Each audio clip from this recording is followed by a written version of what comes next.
का मीनिंग ए। फिर इसके बाद काफिरून, काफिरून ये काफिर की जमा है और काफिर कहते हैं हक का इनकार करने वाला। कौन होता है काफिर? हक का इनकार करने वाला। अब यहाँ पे जमा है तो क्या कहेंगे? हक का इनकार करने वालों।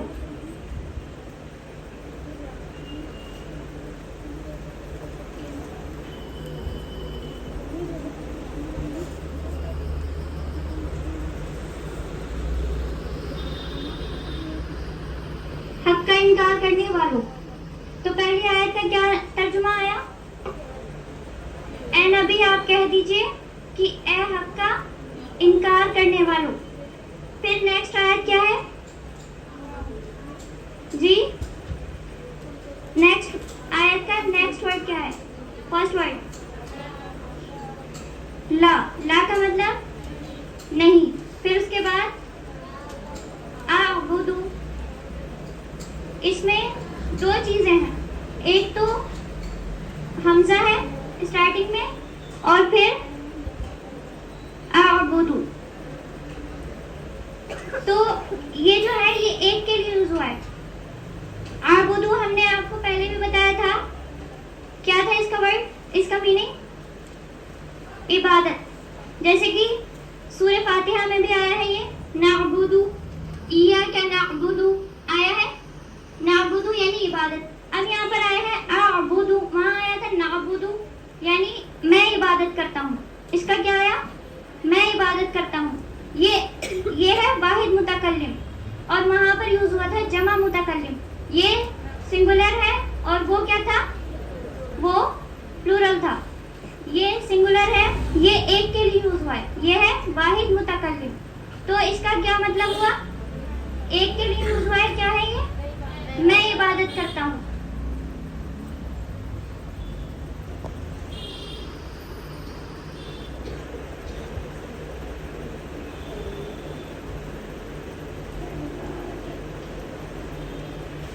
माँ जिसकी, ताबुदून, ता में क्या है? इसमें ता आया है, ता का मतलब तुम और आबुदूना का मतलब है इबादत करते, जिसकी तुम इबादत करते हो।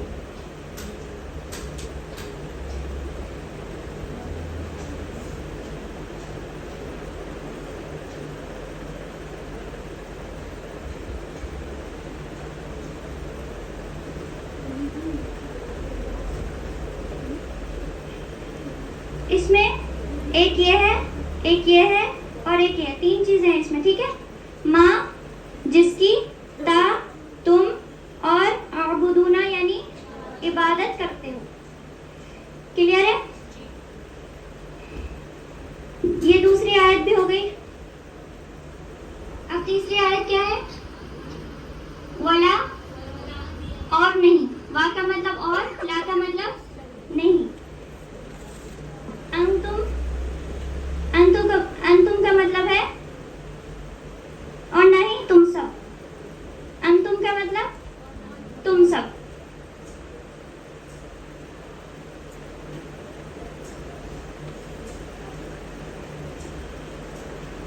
आबिदूना का मतलब इबादत करते। आबिदूना का मतलब इबादत करते।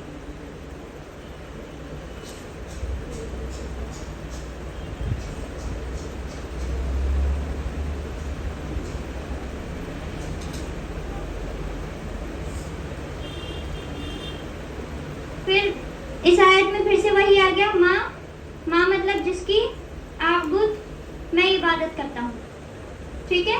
ये वही लौट फेर कर वर्ड्स आ रहे हैं, आप कंफ्यूज ना हो, बस ध्यान रखें। जो एक बार हमने ऊपर बता दिया है वही इसका मीनिंग आगे भी है।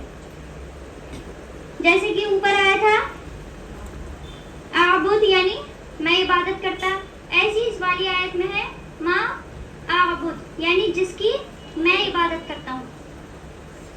फिर अगली आयत क्या है? पांचवी आयत, वला और नहीं। अना, अना मतलब मैं।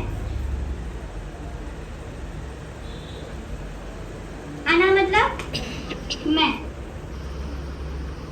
आबिदुन, आबिदुन का मतलब होता है इबादत करने वाला।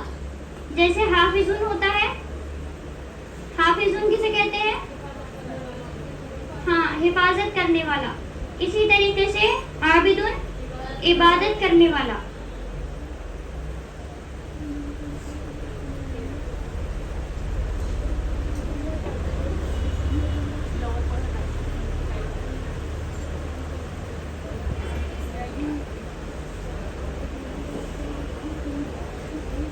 फिर नेक्स्ट वर्ड क्या है?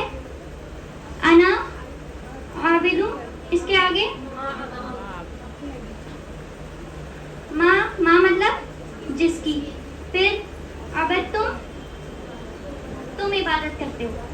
अबद यानी इबादत, तुम मतलब तुम, जिसकी तुम इबादत करते हो।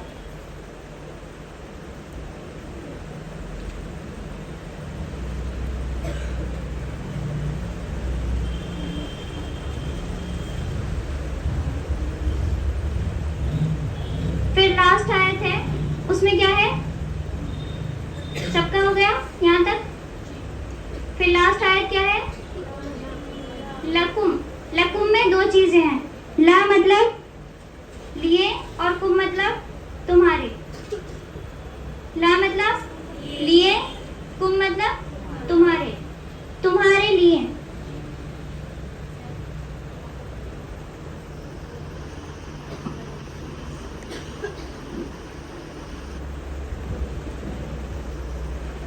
फिर दीनुकुम।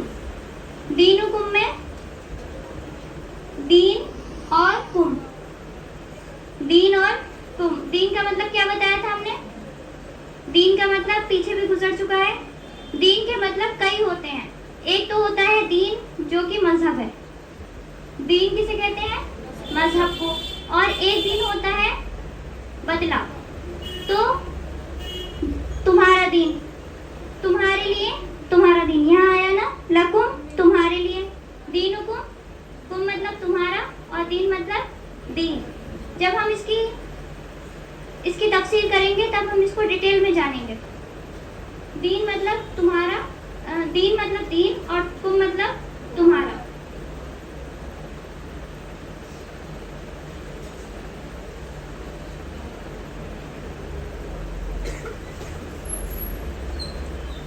अब अगला वर्ड क्या है? वलिया। इसमें तीन चीजें हैं, वा और ली, लिए और या मेरा और मेरे लिए और मेरे लिए। इसमें तीन चीजें हैं, क्या क्या? वलिया में तीन चीजें हैं, वा और ली, लिए या मेरा और मेरे लिए।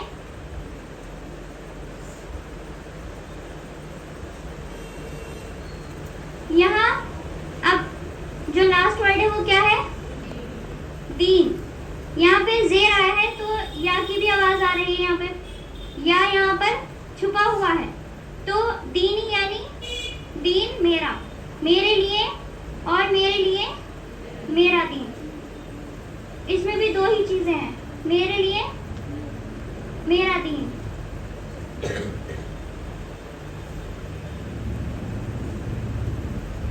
ये वर्ड मीनिंग पूरे हो गए।